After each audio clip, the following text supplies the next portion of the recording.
ያለውትንም ገንዘብ ለተፈናቀሉ ሰዎች አገዘ ረዳ አንቀበልም። ለምን? አሁን ያለው ገዢ አንተን ስለማይወድህ፣ አንተ ደግሞ አሁን ያለውን ገዢ ስለማትወደው ያንተን ገንዘብ ሰጥተነ እነዚህ ህፃናቶች ከሚወጡ ቢሞቱ ይሻላል ነው። ሌላ ነገር አይደለም። አላህን ፍሩ። በእውነት እስኪ ልጅ ያላችሁ ሰዎች ለአላህ ብላችሁ ፍረዱ። ሰዎችን ስትወዱ ለአላህ ብላችሁ ውደዱ። ለእውነት ብላችሁ ኑሩ። ገባችሁ? እኔ እየተቸው ምናምን አይደለም። ኡስታዝ አቡበከር አህመድ እስኪ ወርቋይተ ነው ከሰጠው 15 ሚሊዮን ብር 7 ሚሊዮን ብር ድጋፍ አድርግ። ኢትዮጵያ ውስጥ ነጋዴውና ባለሀብቱ በብዛት በፐርሰንት ከ170% ባለሀብቱ ሙስሊሞች ናቸው። ነጋዴውም ሙስሊም ነው። ማሻአላህ በጣም ደስ የሚል ነው። በረካ አላህ ይስጣችሁ። ነገር ግን ደብረ ብርሃን ለተፈናቀሉ ሰዎች ምን አድርጋችኋል? ዜሮ። ገባችሁ? ስለዚህ መንግስትን ለማስደሰት የእሱን ገንዘብ አንቀበልም። ያሳፍራል። እነዚህ ህፃናት ልጆች የአንተ ልጆች ቢሆኑ ሰው አቡበከር አህመድ ምን ትላለህ? ብዙ ነገር የምታቀረክ ብዙ ነገር አስተምረህናል። በዚህ ልክ ግን በጣም ያሳፍራል። በጣም ነው የሚያሳፍረው። ሰዎችን ለመርዳት ብሔር አይጠየቅም፣ ሃይማኖት አይጠየቅም፣ ፖለቲከኛ ምናምን አይጠየቅም። ሰው ባለው ነገር አግዞ ያን ገንዘብ ለተቸገሩ ሰዎች መስጠት የሰው ልጅ ግዴታው ነው። እንደ ሰው እንሰብ። ስለዚህ በጣም ያሳፍራል። እንደኔ አፍሬ ያለሁኝ በጣም ሰላም የተወደዳችሁ ቤተሰቦቼ እንደምንላችኋል። አንድ ዜና እየሰማን ነው። እውነት ከሆነ ከአይምሮ በላይ የሆንብኛል። ዜናው ምን የሚል ነው? አቶ ወርቋይተ ነው የለገሰውን 15 ሚሊዮን ብር አንቀበልም አለ አግማስ። ፌስቡክ ላይ ሲመላለስ ነው ያየሁት እና ምክንያቱ ደግሞ ፖለቲካዊ ነው የሚል ነው። እኔ ከአይምሮ በላይ ነው የሆነብኝ ማለት እውነት ከሆነ ማለት ነው። እኔ መሰራዊ ንጆ ውስጥ ነው የተለያዩ ኢኒሼቲቮች አሉ። አንድም አዛውንት መራብ የለበትም የሚል ኢኒሼቲቭ አለን። ከዛ በኋላ አንድም ወጣት እድል ማጣት የለበትም የሚል ኢኒሼቲቭ አለን። አንድም ህፃን ከሌላ ማጣት የለበትም የሚል ኢኒሼቲቭ አለን እና በተቻለን አቅም ስራ እንሰራለን። ከሰዎች ብር እየሰበሰብን የ100 ብር ፕሮጀክት የምትላለችን ያችን የ100 ብር ፕሮጀክት አባል ሲሆን ሰው 100 ብር እየከፈለ በወር በጣም ኢፌክቲቭሊ እንጠቀማለን። የሚገርማችሁ ማን ፖለቲከኛ ነው ማን ሃይማኖተኛ ነው ምናምን አንደለም። አላማችን ኢትዮጵያ ውስጥ አንድም የሚራብ አዛውንት እንዳይፈጠር ማድረግ ነው። 5 ዓመት ስትራቴጂክ ፕላን ቀርጸን በጣም ነው የምንሰራው። 15 ሚሊዮን ብር በጣም ብዙ ነው። ምን ያህል ህይወት እንደሚያድን እናውቀዋለን። 15 ሚሊዮን ታውት 15,000 ብር እና 150,000 ብር ምን ያህል ብዙ እንደሆነ እኛ እንረዳለን። ምክንያቱም ሰዎች መቸገር የለባቸውም ብለን ነው የተነሳ ነው። በተለይ ኤኒዌይስ እኔን ለኮሚቴ ነው ያሉኝ። ገባችሁ? ማን የማንም መጫወቻ አግማስ ሚዲያ ያደረሰበትን ካምፖች አውቃቸዋለሁ። ምን እንደሚያደርስ ወዳው ጠይቄ ደውዬ ጠይቃለሁ። ምን አመጣላችሁ ብዬ ስጠይቅ የበቀሎ ዱቄት ነው የሚሉኝ። ገባችሁ? ምንድነው ስለ አግማስ ሚዲያ የምትከራከሩ ካላችሁ እናንተም ሌቦች ናቸው።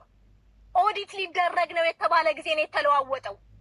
ኦዲት ሊደረግ ስለሆነ እስኪ አግማስ ሚዲያ እረርቶ መረጃ ያመጣበትን ይሄን ያህል ሰብስቤያለሁ፣ ይሄን ያህል ረድቻለሁ፣ እዚህ ቦታ ይሄን ያህል አድርሻለሁ ያለበት ቪዲዮ ካላችሁ እስኪ አሳዩኝ። እኔ ልዋረድ። አሳዩኝ እስኪ።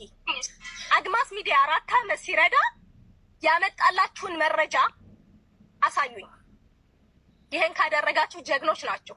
ለመሰሙት ነው እንግዲህ በጣም ነው የሚያሳዝነው። ግለሰቦች እንግዲህ ይሄን ነገር ራሳቸውን የጠቀሙ ልጆች አንዳንድ ልጆችን እንግዲህ አንድ ሰው አግዘው ለቲክቶክ ፖስት ያደረጉ ነገሩን እንግዲህ ራሳቸው እንደመለሱ ነው የሰማ የምንገኘው እና የታኩረም ጉዳይ እንግዲህ በዚህ መንገድ የሚታይ ነው። እሱ ለመነገራችን ላይ አግማስ ኢትዮጵያ ሌላ እህልም ተልኮ አልቀበልም ብሏል። ተመልከቱን ቪዲዮ። የታላቁ ባለሀብት በላይነህ ክንዴ ፋውንዴሽን እንግዲህ በደብረ ብርሃን የተፈናቃይ ካምፕ ውስጥ ለሚገኙ ወገኖቻችን እንግዲህ እዚህ ጋር በምታዩት መልኩ የምግብና የተለያዩ አቅርቦቶች ድጋፍ ማድረጉ ተሰምቷል ማለት ነው። በላይነህ ክንዴ እንደምሰሙት ነው እንግዲህ አንድ በላይነህ ክንዴ የተባለ ባለሀብት እህል ልኳል። 25 አይሱዙ እህል ልኳል። ነገር ግን እሱንም አንቀበልም እንዳለው እዚያ ተመልክቶ ሰበር ዜና ያህል የአማራ ባለሀብት በላይነህ ክንዴ ለደብረ ብርሃን ተፈናቃዮች 25 አይሱዙ ሸቀጣሸቀጥ ወይም ደግሞ አስቤዛ ቢልክም እስካሁን አግማስ ኢትዮጵያ ድርጅቱን ሊቀበለው አለመቻሉን አነጋጋሪ ሆኗል።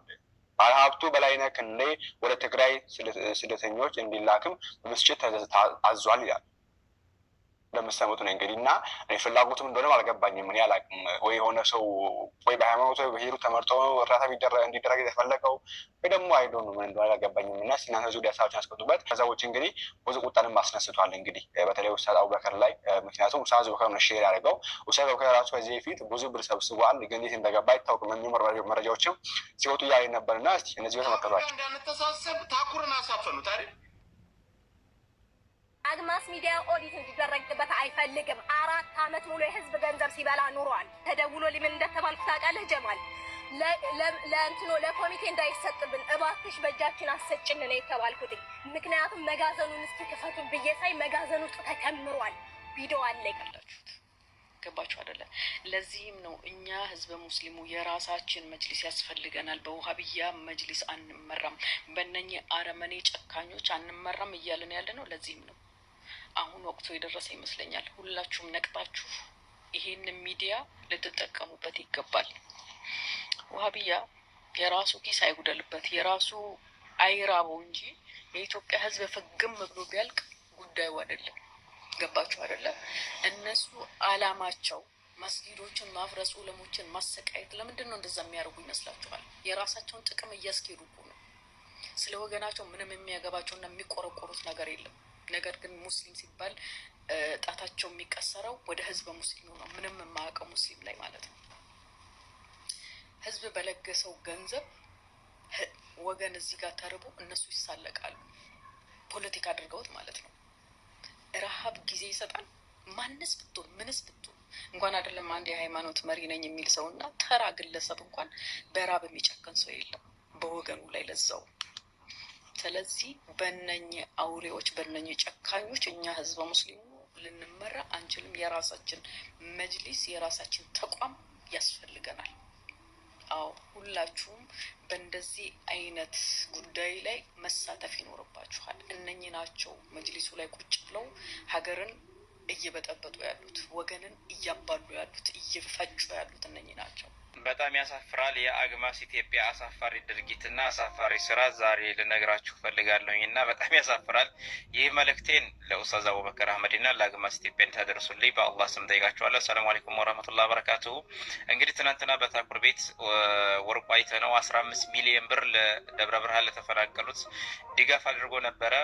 ላለማስረዘም ባጭሩ እንግዲህ አግማስ ኢትዮጵያ ተወያይተው በአቡበከር አህመድ አማካኝነት በፌስቡክ ገዙ የወርቁ አይተነውን ገንዘብ አንቀበልም ብለው ውድቅ አድርገውታል። እንግዲህ ወርቁ አይተነው የተራቡ ሰዎች ይብሉ፣ የተራቡ ሰዎች ይጠጡ፣ ህጻናቶች ይልበሱ፣ ህጻናቶች ይማሩ፣ ህጻናቶች ደብተር ይገዛላቸው፣ የታመሙ ወደ ሕክምና ሄደው ሕክምና ያገኙ፣ በቀን አንድ ጊዜ እንኳን መብላት ያቃታቸው ወይም በቀን አንድ ጊዜ መብላት የማይችሉ ሰዎች ይብሉ ብሎ ገንዘብ ላከ። አይ በወርቁ አይተነው ገንዘብ አይበሉም አንቀበልም አሉ። አግማስ ኢትዮጵያ ከሃይማኖትም ከጎጠኝነትም ከፖለቲካም ነጻ የሆነ ድርጅት ነው ምናምን ብለዋል። ነገር ግን አይደለም። እውነቱን ስነግራቸው እኔ ለእያንዳንዳቸው ለምናገራታቸው ቃላቶች በሙሉ ከፖለቲካ እኔ ነጻ ነኝ፣ ከሃይማኖት መምህራኖችም ጋር ምናምን እንዳታገናኙት። አግማስ ኢትዮጵያ የአንድ ሃይማኖት አደረጃጀት ነው። ስቀጥል ደግሞ የአንድ ብሔር አደረጃጀት ነው። ሌላው ነገር ምንድነው ደግሞ አሁን ያለውን ገዢ ፓርቲ አሁን ያለውን የገዢ ፓርቲ አደረጃጀት ውስጥ ያሉና በዛ ውስጥ የተመሰረተ የሚሄድ አደረጃጀት ነው አግማስ ኢትዮጵያ። ሌላ ነገር አይደለም።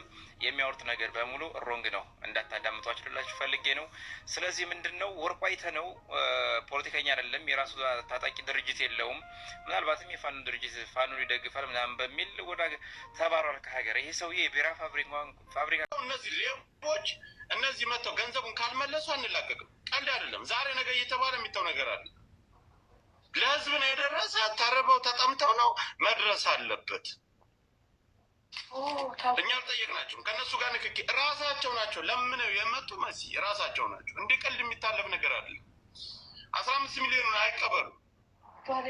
ህዝቡ የሰጠውን ብር እኛ የሰጠነው ያን ግን ህዝብ የሰጠውን ገንዘብ መመለስ አለባቸው። ታኩር ጋር እንዳንተሳሰብ ታኩርን አሳፈኑት አይደል? እነሱ አራዳ መሆናቸውን አካውንት ለእኛ ሰጥተው አካውንቱን እኛ እንሰጣል። በእኛ ነፃ አካውንት አዲስ አካውንት ከፍተው እንካሉት እንደ ትብብር። እሺ ለምን ሂሳብ አይደረግም? የወጣውን ገንዘብ ለምን አያሳውቁ? ታኩርን አሳፍነዋል አይደል? እንዳይወጣ እንዳይናገር አድርገውታል። ስለዚህ የተረዳውን ገንዘብ ዛሬ መተው በስነ ስርዓት መነጋገር አለብን። ለምሰሙት ነው